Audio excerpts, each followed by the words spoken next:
Comme t'es pas un tueur, dégage de chez moi tout de suite. Vous avez raison, je suis pas un tueur.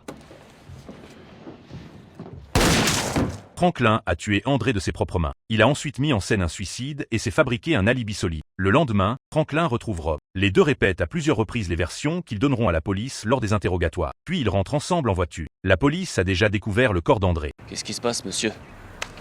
Franklin! Franklin!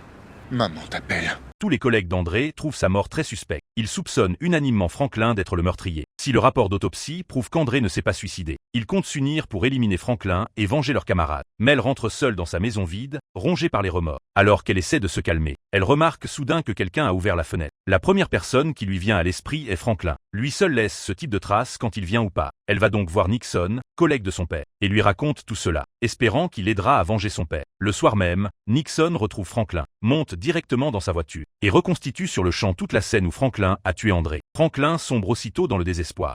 Si vous voulez me tuer, faites-le vite. Si tu veux te prendre une balle, t'imagines pas comme je serais heureux de te la coller.